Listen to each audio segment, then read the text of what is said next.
Ma'asyiral muslimin, sidang jamaah salat Aidil Fitri yang insya Allah dimuliakan dan dirahmati oleh Allah Subhanahu wa taala. Alhamdulillah, Ramadan telah kita tuntaskan. Alhamdulillah, bulan perjuangan telah kita lewati. Tentu siang hari kita puasa, malam hari kita tarawih, dini hari kita salat tahajud, dan 10 malam terakhir alhamdulillah kita melakukan iktikaf di masjid. Dan kita tutup dengan mengeluarkan zakat dan sedekah. Siapa yang melaksanakan ini dengan iman dan ikhlas, maka Allah memberikan jaminan, ghufira lahu ma taqaddama min zambihi. Aku ampuni dosanya yang telah lalu dan yang akan datang. Dengan puasa dan ibadah-ibadah Ramadan yang kita lakukan, insya Allah Nabi telah memberikan jaminan, ghufira lahu ma taqaddama min zambihi. Diampuni manangi dosana, ya dampangat dosana pole laloe nan yang mengujue. Semua diampuni yang telah lalu dan yang akan datang. Alhamdulillah, dengan catatan mereka yang menghidupkan malam-malam dengan tarawih, sholat malam, witir, dan siang harinya dia isi dengan puasa dan ibadah-ibadah lainnya, percaya pada hari ini Allah telah mengampuni dosa-dosa kita, maka kita sebut dengan Aidil Fitri, hari kemenangan, yang arti bahasa Indonesianya kembali menjadi suci. Itulah sebabnya hari Aidil Fitri kita disunnahkan memakai baju putih. Kenapa? Seolah-olah kita bersih putih seperti pakaian yang kita pakai. Dengan catatan, menurut informasi dari Rasulullah, engkau telu tahu dia diterima amal madicenna, tidak diterima amal kebaikannya oleh Allah Subhanahu wa taala. Yang didoakan oleh Nabi ditolak amal-amal Ramadannya dan diaminkan oleh Jibril. Siapa mereka yang 3 ini? Biar puasanya bagus, witirnya bagus, iktikafnya 10 malam terakhir, dia bayar zakatnya, dia bersedekah, tapi masuk dalam 3 ini, sesungguhnya amalmu tidak sampai ditolak oleh Allah Subhanahu wa taala. Siapa mereka kata Nabi? Yang pertama, anak yang durhaka kepada kedua orang tuanya. Saya yakin tidak semua kita orang tua di sini, tidak semua kita punya anak di sini, tapi saya yakin 1000% semua kita punya orang tua. Ada yang berkata, bagaimana kalau orang tua saya pilih kasih, anaknya yang kaya dia suka, saya yang kasihan pengangguran tidak nasayang kak. Itu Tommy cobaanmu sebagai anak. Tidak seberapa berat itu dibanding penderitaannya ibumu mengandung dan melahirkan kamu. Bagaimana kalau bapakku tidak sholat Ustaz? Bagaimana kalau bapakku pabotoro? Bagaimana kalau bapakku tukang judi? Bukan urusanmu, urusannya dia kepada Allah Subhanahu wa taala. Kalau kamu berpikir bapakmu jelek agamanya, apa bedanya dengan Ibrahim alaihissalam? Ibrahim alaihissalam bapaknya namanya Azar, nyembah berhala. Ketika Ibrahim mau ribut sama bapaknya, ditegur oleh Allah. Ibrahim, bapakmu itu. Tapi dia menyembah berhala ya Allah. Bagaimanapun dia bapakmu. Jangan kau ribut sama bapakmu. Kau yang mengalah, kau yang pergi dari kampungmu. Allahu Akbar. Nah anak-anak sekarang lebih sayang itu sama cowok daripada bapaknya. Lihat nanti kalau pulang, bukan itu orang tua anak cari. Cowoknya langsung na telepon. Baru itu cowoknya pakai kepala talan je. Itu mina sayang. Cowok, ceweknya na sayang.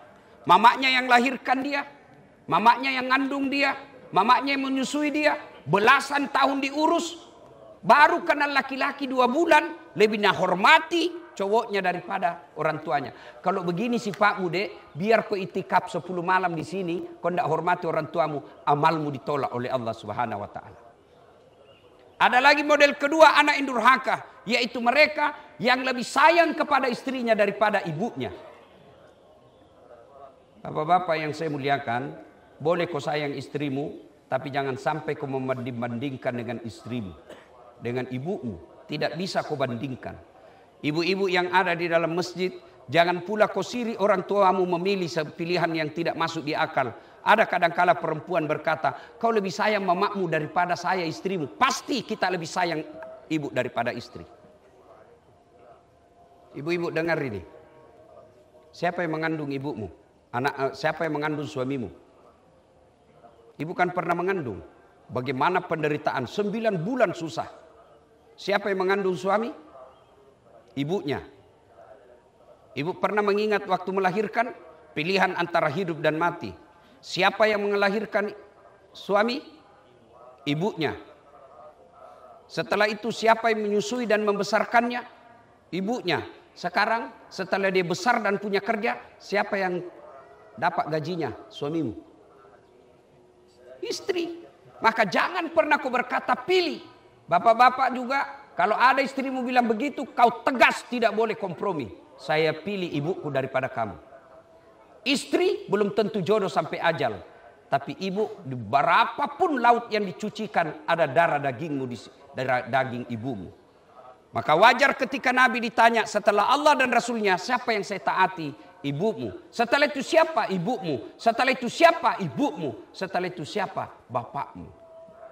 Allahu Akbar, Allahu Akbar, Allahu Akbar. Bagaimana pula bagi mereka yang sudah meninggal orang tuanya? Pernah meneteskan air matanya. Pernah mempermalukan orang tuanya. Napakasiri ambokna, napakasiri indokna, matampui. Dikirim ke Makassar kuliah, bukan pulang bawa ijazah, tapi pulang bawa aib dengan hamilnya.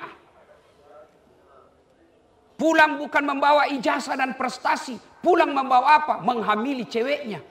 Dan orang tuanya sudah wafat, tidak sempat minta maaf. Bagaimana cara bertobatnya? 1, doakan orang tuamu. Minimal doa, Allahumma gfirli wali walidayya warhamhuma kama rabbayani shaghira. Yang kedua, bersedekahlah atas nama orang tuamu. Ada rezekimu sekarang, niatkan kau pergi umrahkan orang tuamu. Ada rezekimu sekarang, kau niatkan bangunkan masjid orang tuamu. Ada rezekimu sekarang, kau niatkan untuk memperbaiki panti asuhan untuk orang tuamu. Itulah bentuk pengabdianmu kepada orang tua yang sudah meninggal. Yang ketiga, mengunjungi karib kerabatnya. Kamu tinggal di Sopeng, kamu tinggal di Bone, kamu tinggal di daerah, masih hidup saudaranya, datangi saudaranya itu bagian daripada berbuat baik kepada orang tua. Dan yang keempat yang paling penting, jadilah kamu anak yang soleh. Karena ketika kamu berbuat maksiat, ketika kamu berbuat dosa, ibu bapakmu yang ada di kubur dipanggil, hehehe. Kalau bahasanya kita Makassar, cini konjo. Lihat itu hasil didikanmu, lihat itu anakmu, lihat itu anakmu. Kau tinggalkan tidak beres akidahnya, maka dia akan disiksa. Allahu Akbar, Allahu Akbar, Allahu Akbar. Suatu ketika Nabi lewat di pemakaman, kira-kira dari Karebosi dia ke Perintis Kemerdekaan lewat Panaikang pemakaman. Ketika lewat pemakaman, Nabi bersabda, langkahkan kakimu dengan cepat. Maperi-periko, cepatkan langkahmu. Seluruh sahabat mempercepat langkahnya. Pulang dari Tamalendrea, balik lagi ke Karebosi, melewati lagi itu. Ibarat ini hanya contoh. Lalu Nabi santai saja jalan, melewati kuburan tidak bergegas. Sahabat bertanya, ya Rasul, tadi waktu pergi kita disuruh bercepat-cepat, sekarang tidak. Ada apa gerangan ya Rasul? Nabi menjelaskan, andai saja kau dengar itu tadi sama telingaku, kau dengar itu orang disiksa di kubur. Dia disiksa di kubur, ketika pulang tidak lagi. Kenapa? Saya dengar perintah dari Allah. Wahai malaikat penyiksa kubur, hentikan siksaanmu kepada itu hambaku. Tidak mungkin saya siksa orang tuanya sementara anaknya belajar mengaji, membaca basmalah, bismillahirrahmanirrahim.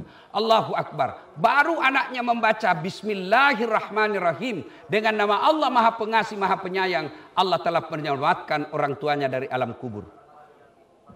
Tidak ada gunanya anakmu pandai bahasa Inggris kalau dia tidak tahu mengaji. Tidak ada gunanya anakmu doktor, profesor, anggota dewan, wali kota, tapi tidak pernah kau tahu lihat mengaji. Tidak ada gunanya. Bapak-bapak, biar anakmu tinggi, banyak uangnya, tidak pernah kau dapat dia pergi pengajian, tidak pernah didapat malam Jumat dia baca Yasin, tidak pernah kita dapat ikut taklim, tidak pernah kita dengar puasa Senin Kamis. Alaman tidak ada gunanya itu anakmu ketika di alam kubur. Allahu Akbar, Allahu Akbar, Allahu Akbar, walillahil hamd. Golongan kedua, orang yang tertolak amal ibadah Ramadannya kata Nabi adalah istri yang durhaka kepada suaminya. Ada yang bertanya, bagaimana suami yang durhaka sama istrinya? Tidak ada dalam hadis. Lihat itu ibu, mungkin nak protes itu. Biar Nabi mau nak protes juga. Nah, kenapa tidak dijelaskan suami yang durhaka kepada istrinya? Karena ibu harus tahu, suamilah yang menanggung ibu dunia dan akhirat. Kalau ada istri yang tidak pakai jilbab, meskipun suaminya ulama, suaminya bertanggung jawab terhadap istrinya. Dia akan diseret masuk neraka menemani istrinya. Itu makna dari ayat, ku anfusakum wa ahlikum nar. Itu di akhirat. Di dunia, malu itu laki-laki kalau pulang kampung istrinya tidak pakai baju baru. Malu itu laki-laki kalau sudah ada anaknya tapi tidak punya rumah, masih ngontrak-ngontrak. Suami menanggung istri dunia akhirat. Berapa banyak kasihan suami, rela menaik Grab, rela menjadi tukang Grab, rela menjadi tukang ojek, kehujanan, kepanasan, ditipu sama penumpang, tidak pernah ditelepon istrinya tentang suka dukanya. Kenapa? Karena dia sayang istrinya, tidak mau kalau istrinya dia tahu penderitaannya. Dia akan berkata, biar misai sepot, biar misai susah, biar misai menderita. Yang penting istriku tidak tahu penderitaanku. Tapi beda coba itu perempuan. Baru itu susah air, mati telepon mana ko, mati saya ngair. Coba. Busuk ikan, ganti kok cepat. Beda laki-laki. Maka itulah sebabnya perempuan meskipun ibadahnya bagus, tertolak amal ibadah Ramadannya. Bahkan Nabi katakan, andai saja boleh manusia sujud kepada sesamanya manusia, maka perempuan sewajibkan sujud di depan suaminya. Bagaimana kalau suamiku tidak sholat? Bukan urusanmu. Kenapa? Seorang perempuan tidak menanggung dosanya laki-laki, sementara laki-laki menanggung dosanya perempuan.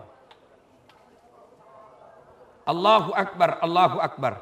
Ibu-ibu, kalau ada pernah menyakiti hati suami, pulang nanti jangko gengsi. Cium tangannya, minta maaf. Tapi ketika kau mau datangi itu suamimu, nah tahan kau setan. Jangko. Dia juga pernah salah. Jangko. Dia juga pernah salah. Itu setan. Kalau ada bisikan dalam hatimu, jangko. Ucapkan na'udzubillahi min zalik. A'udzubillahi minasyaitonir rajim. Ucapkan itu. Aku berlindung kepada Allah dari godaan setan. Allahu Akbar, Allahu Akbar, Allahu Akbar. Ada 5 kewajiban seorang istri yang dia harus minta maaf, harus minta izin kepada suaminya. Ini bukan menurut Das'at, menurut Nabi. 5 perempuan harus izin kepada suaminya. Dan kalau dia langgar, dia berdosa. 1, wajib minta izin ketika mau keluar rumah. Pikir maki bu, minta izin jaki kalau mau keluar. Biasanya ditelepon pagi baru kita bilang, oh saya lagi di mall. Kenapa laki-laki tidak minta izin kepada istri? Karena laki-laki memang tugasnya lebih banyak di luar. Kata Nabi, perempuan yang keluar rumah tanpa izin istrinya, suaminya, maka sejak dia pergi sampai pulang, laknat Allah menyertainya. Tuh masih mau protes itu. Yang kedua, perempuan wajib minta izin kepada suaminya ketika hendak berpuasa sunnah. Ibu anak santri, pengantin baru, mau puasa Senin Kamis, dia puasa hari Senin, suaminya cuti dari kantor hari Senin. Begitu pulang suaminya dan membutuhkan sesuatu, dan apa dia bilang istrinya? Saya lagi puasa, maka dia wajib membatalkan puasanya. Itu puasa itu. Yang ketiga, seorang istri wajib meminta izin kepada suaminya memasukkan orang lain ke rumahnya. Meskipun sepupu tidak boleh dia masuk tanpa izin suaminya.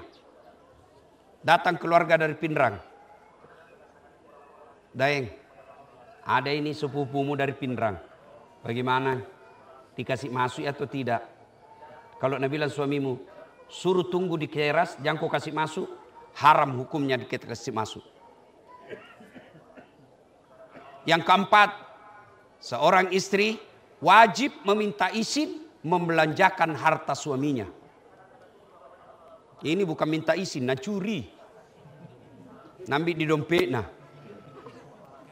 Kau juga suami, jangan kau seke. Allahu Akbar, Allahu Akbar, Allahu Akbar, walillahil hamd. Yang ketiga, golongan orang yang tertolak amal ibadah Ramadannya adalah mereka yang tidak mau memaafkan sesamanya muslim. Suatu kali Nabi lagi duduk di masjid, menunggu waktu buka. Tiba-tiba Nabi bersabda, sebentar lagi akan muncul penghuni surga. Seluruh sahabat melihat, siapa ini? Membayangkan Umar, membayangkan Abu Bakar, membayangkan Utsman. Dia bayangkan sahabat-sahabat pilihan Nabi. Ternyata muncul orang tidak terkenal dan tidak populer di Madinah. Dia lusuh wajahnya, sendalnya pun dia pegang. Masuk ke dalam masjid, bajunya pun tidak populer. Penasaran, dilihat-lihati. Hari kedua Nabi pun bersabda, sebentar lagi akan muncul penghuni surga. Dia lihat, dia aja yang kemarin. Sampai hari ketiga, kemudian Abdullah ikuti orang itu. Setelah dia dapat, dia bermalam. Minta izin. Saudara, bisa enggak saya bermalam di rumahmu? Boleh bermalam, boleh Ji. Bermalamlah Abdullah bin Umar. Malam hari Abdullah sholat tahajud. Ini tuan rumah, tidur Ji. Pagi hari Abdullah sholat duha. Ini orang duduk-duduk Ji. Sore hari Abdullah mengaji, dia lihat-lihat Ji. Hari kedua begitu sampai hari ketiga. Abdullah lalu berkesimpulan, lebih banyak amalku ini dari ini orang. Saya sholat, dia tidur Ji. Lalu dia terus terang, mau kak lihat apa amalmu? Nah dijamin kau masuk surga. Nah bilang nu cini mito. Jaya malah nu nakke. Kau tahajud nakketin roja. Kau sholat duha, duduk ja. Kau mengaji ku cini-cini ja kau. Lebih banyak amalmu. Pulanglah dia. Belum jauh dipanggil kembali sama ini orang punya rumah. Tal, sini kau dulu. Apa? Ada ku lupa. Apa itu? Saya punya kebiasaan setiap malam sebelum saya tidur, saya berdoa kepada Allah. Ya Allah, maafkanlah orang-orang yang berdosa kepadaku hari ini. Maafkanlah orang-orang yang menyakitiku hari ini. Karena sesungguhnya aku telah memaafkan mereka. Allahu Akbar. Abdullah lalu berkata, itu sebabnya kamu dijamin oleh Nabi pasti masuk surga. Tidak semua orang punya sifat mampu memaafkan orang yang bersalah. Nah kita coba maki. Baru satu kali salah istri tak, langsung kita maki-maki. 40 tahun maki sama. Nah kasih maki anak 4. Baru gara-gara WhatsApp mantannya. Di WhatsApp lope. Nulupa itu 40 tahun. Nulupa itu 4 anakmu. Langsung kau pulang ke orang tuamu. Kalau bapak mau mulia, maafkan. Begitu juga ibu. Dia menangis-nangis curhat sama saya. Tidak kusangka Ustaz. 40 tahun mak sama-sama. Ternyata masih komunikasi sama mantannya. Mintakan diceraikan Ustaz. Saya bilang, ya boleh dicerai bu. Tapi pikir dulu baik-baik. Baru kutanya ibu berapa tahun maki sama suami tak? Dia bilang 40 tahun Ustaz. Ada rumah tak? Dia bilang ada Ustaz. Tapi dicicil alhamdulillah lunas Ustaz. Siapa yang bayarkan cicilan? Dia bilang suamiku Ustaz. Mulai itu ketawa. Ada mobil tak? Dia bilang ada. Aku bilang dicicil juga. Dia bilang lunas Ustaz. Siapa bayarkan? Dia bilang suamiku Ustaz. Saya bilang bu, masa gara-gara WhatsApp jimantannya kita lupa 40 tahun, nak belikan ki rumah, nak belikan ki mobil. Setan itu, maafkan. Dosanya dia yang tanggung. Maka orang-orang yang bertetangga, pulang ki nanti ini, jangan ki pikir saya kakak, saya kaya, saya senior, saya bangsawan, saya pejabat. Gengsi saya minta maaf. Salah, itu bisikan setan. Datang minta maaf. Dia tidak maafkan saya Ustaz, minta maaf 2 kali. Dia tidak maafkan, minta maaf 3 kali. Kewajiban kita hanya 3 kali minta maaf. Sudah 3 kali minta maaf, bukan urusan tak. Ada gara pilkada. Pilwali Makassar. Sudah jadi wali kota Pilpres. Prabowo. Aku cambuk sama Anies. Sama Ganjar. Coba. Sampai sekarang kamu baku musuh. Padahal Prabowo menjadi presiden Wakilna Anies menjadi menteri kau apa nu dapat? Apa nu dapat? Ari sambungkan silaturahmi. Wa'tasimu bihablillahi jami'a wa la tafarraqu. Berpegang teguhlah engkau kepada tali persaudaraan agama Allah dan janganlah engkau bercerai-berai. Allahu Akbar, Allahu Akbar, Allahu Akbar, walillahil hamd. 3 inilah orang-orang yang tertolak ibadah Ramadannya. Anak yang durhaka kepada orang tuanya, istri yang durhaka kepada suaminya, dan orang yang memutuskan silaturahmi. Telalo ki kana kucini tompi na kucini ki. Kucini tompi na kucini ki, nucini tongin tu. Eja pina doang, tenan eja bos mutungko. Allahu Akbar, Allahu Akbar, Allahu Akbar, walillahil hamd. Nah sekarang kita sudah masuk anak yang baik. Tidak durhaka. Kepada suami, kepada istri baik. Kepada tetangga juga baik. Waspada. Amalmu ada, tapi maka si Nabi tak pelihara amalmu karena ada sifat yang bisa menghancurkan puasamu, yang bisa menghancurkan sedekahmu, yang bisa menghancurkan solat-solat malammu. Sittatu asya'in tukhbitul amal, kata Nabi. Ada 6 sifat yang akan menghancurkan amal-amalmu. Di antaranya kata Nabi, yang akan merusak ibaratnya kertas kayu kering kena api, habis semuanya dibakar. Apa yang menghancurkan amal-amal? Kata Nabi, yang pertama al-istighalu bi uyubil khalqi. Suka sekali mencari-cari jeleknya orang dan lupa jeleknya dirinya sendiri. Ini biasa penyakitnya perempuan. Pak gosip. Pengajian Idul Fitri itu begini, aku lihat-lihat je. Mulai kudunnya orang, nah cala itu tidak serasi itu kudunnya sama rukna. Nah beliau yo kayak umbul-umbul. Itu satu. Jangan ada begitu. Orang yang begitu biar kau puasa baik, tapi pacalla-calla kau habis amalmu. Nah bilang cocok Ustaz. Justru cocoknya namanya ghibah, kalau salah namanya fitnah. Yang kedua yang bisa merusak amal-amal kita kata Nabi, kaswatul qalbi, keras hati tidak mempan nasihat. Apa yang disebut keras hati tidak mempan nasihat? Dengar ini, pulang nanti ceramah. Kalau Nabi bilang, itu tadi ceramah, saya nak kena. 7 na bahas ustaz, nak kengaseng jo. Tapi alhamdulillah, mulai hari ini baik mak. Baik itu hatimu. Tapi sebaliknya, selesai kau ceramah dengar ceramah, malah kau tinggalkan, baru kau bilang, nak mami terus nasindirin jo. Nak pernah cini. Jangan kau lagi dengar ceramah, jangan kau lagi pergi itu. Itulah yang disindir Allah dalam Al-Quran. Wa thawaun alaihim a'anzartahum am lam tunzirhum la yu'minun. Kau sampaikan ayat Allah, kau ceramai atau tidak sama saja mereka tidak akan beriman. Hati ini kalau keras tidak ada gunanya, bahkan bisa jadi lebih hina dari binatang. Coba lihat itu hati. Kata Nabi, dalam dirimu terdapat segumpal darah. Kalau darah itu baik, baik seluruh tubuhmu. Kalau darah itu rusak, rusak semua anggota tubuhmu. Dialah kalbu. Lihat maki, bawa ki mobil dari Makassar ke Bone, lewat Cambah. Yang berpikir sepanjang jalan otak. Yang melihat sepanjang jalan mata. Pegang setir tangan. Gas rem kaki. Berpikir otak. Tapi begitu ada tikungan apa tertulis? Hati-hati. Tidak ada tertulis otak-otak. Iya. Ini hati penting.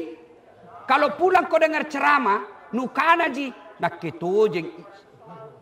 Kalau durhaka kau sama orang tuamu, selesai kau dengar ini, ndak gengsi kau datang kau minta maaf, berarti baik hatimu. Bapak, ibu-ibu sudah dengar ini, selama ini suka kasar sama suami, patotoai sama suami. Begitu kau pulang lebaran, kau minta maaf sama suamimu, bagus hatimu.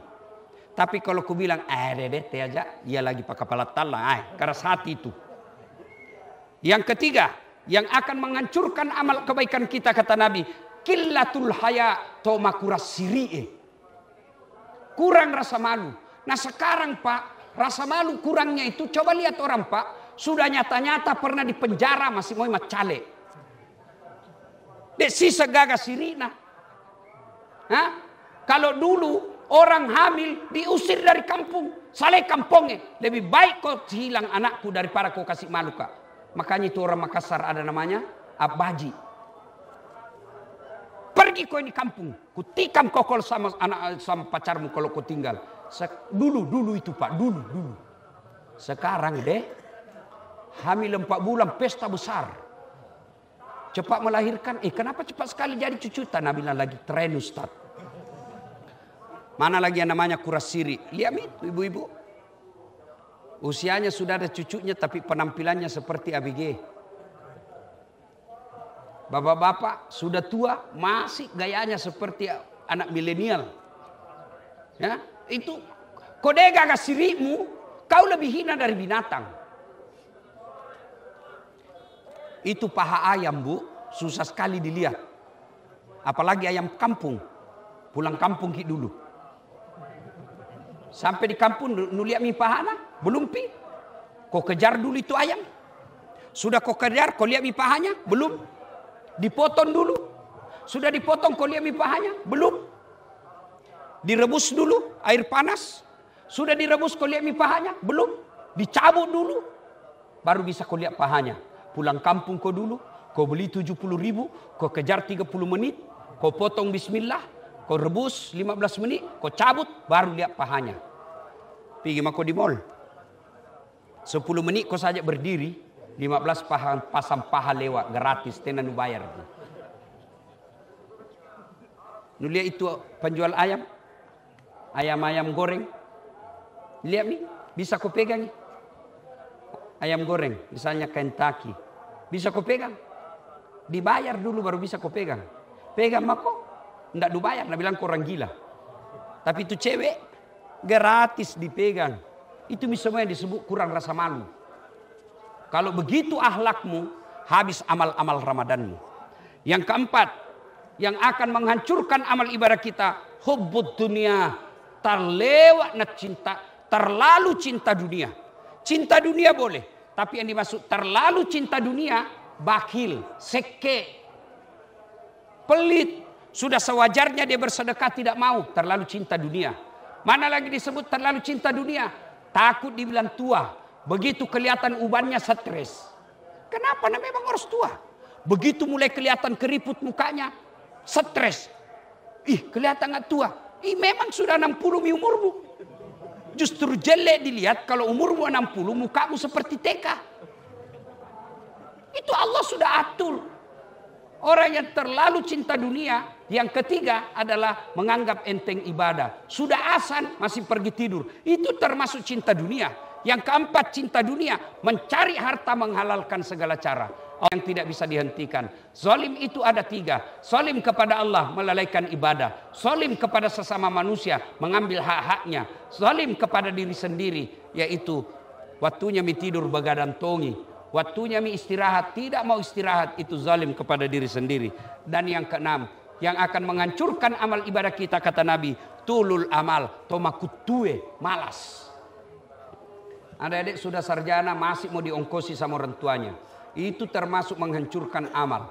Sudah sekolah tinggi-tinggi tapi masih mau dibiayai orang tuamu. Itu disebut kata Nabi, tulul amal, panjang angan-angan, malas.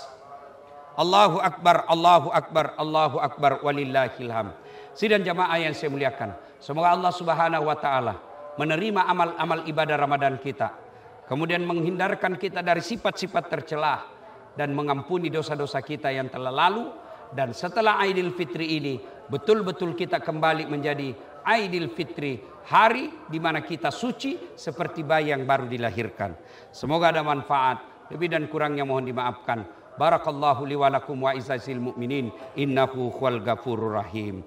Mari kita berdoa. A'udzu billahi minasyaitonir rajim. Bismillahirrahmanirrahim. Allahumma salli ala sayidina Muhammad wa ala ali sayidina Muhammad. Allahumma ighfir lil mu'minina wal mu'minat wal muslimina wal muslimat al ahya'i minhum wal amwat innaka sami'un qaribun mujibud da'wat wa kadiyal hajat. Allahumma inna nas'aluka salamatan fid din, salamatan fid dunya wal akhirat, wa afiatan fil jasadi, wa siyadatan fil ilmi, wa barakatan fil rizqi, wa taubatan qablal maut, wa rahmatan indal maut, wa maghfiratan ba'dal maut. Allahumma hawwin alaina fi sakaratil maut. Allahumma hawwin alaina fi sakaratil maut. Allahumma hawwin alaina fi sakaratil maut. Wa najata minan nar wal afwa indal hisab. Allahumma inna nas'aluka ridaka wal jannah. Allahumma inna nas'aluka ridaka wal jannah wa na'udzubika min sakhatika wan nar. Allahumma ighfir lana, Allahumma ighfir lana, Allahumma ighfir lana wa liwalidayna warhamhuma kama rabbayana shaghira. Rabbana atina fid dunya hasanah wa fil akhirati hasanah wa qina adzabannar. Subhana rabbika rabbil izzati amma yasifun wa salamun alal mursalin walhamdulillahi rabbil alamin.